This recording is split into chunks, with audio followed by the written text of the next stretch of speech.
Hi friends, ഇന്ന് നമുക്കൊരു piping ചെയ്യുന്ന എങ്ങനെയെന്ന് നോക്കാം. അതിനായിട്ട് ഇതിൻ്റെ പ്രഷർ ഫുട്ടൊന്ന് നമുക്കൊന്ന് മാറ്റിയിടാം. മാറ്റിയിട്ടതിന് ശേഷം സിംഗിൾ പ്രഷർ ഫുട്ട് ഇട്ടു. അതിനുശേഷം ഒരു ക്രോസ് പീസ് എടുക്കാം. ക്രോസ് പീസ് എടുത്തതിന് ശേഷം അതിലേക്ക് വേണം പൈപ്പിംഗ് ത്രെഡ് വെച്ച് കൊടുക്കാൻ. പൈപ്പിംഗ് ത്രെഡ് ഇതേപോലെ വെച്ച് കൊടുക്കാം.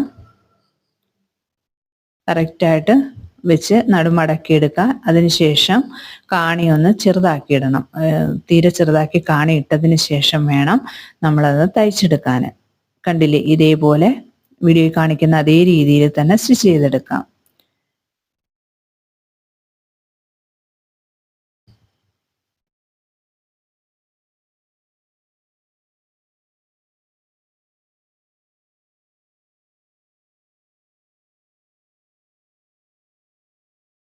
കണ്ടില്ലേ, ഇതേപോലെ സ്റ്റിച്ച് ചെയ്തെടുത്തിട്ടുണ്ട്. ഇനി അതിൽ ഒരു 1/4 ഇഞ്ച് തയ്യൽ തുമ്പ് നിർത്തിയിട്ട് ബാക്കി ഭാഗമൊക്കെ അങ്ങ് കട്ട് ചെയ്ത് കളയണം.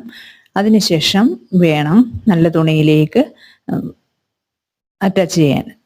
അപ്പം നമ്മൾ തയ്ക്കേണ്ടുന്ന നല്ല തുണി മുകൾ വശത്ത് നല്ല വശം മുകളിൽ വരുന്ന രീതിയിൽ വെച്ച് കൊടുക്കുക. അതായത് നമ്മളിത് തയ്ച്ച് അകത്തോട്ടാണ് മറിച്ചിടുന്നത്.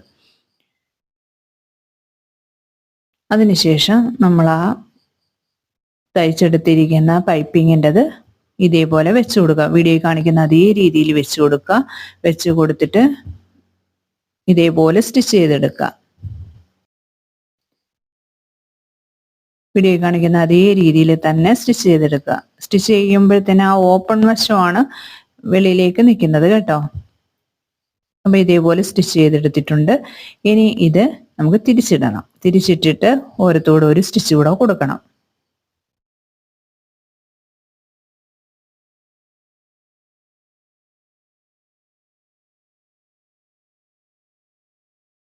കണ്ടില്ലേ, വീഡിയോയിൽ കാണിക്കുന്ന അതേ രീതിയിൽ തന്നെ ഓരത്തോടൊരു സ്റ്റിച്ച് കൂടെ കൊടുക്കാം. എന്നിട്ട് ഇത് നല്ലതുപോലെ അയൺ ചെയ്യുക. അയൺ ചെയ്യുമ്പോഴത്തേനും കറക്റ്റായിട്ട് കിട്ടും. ഇത്രയേ ഉള്ളൂ. ഓക്കെ.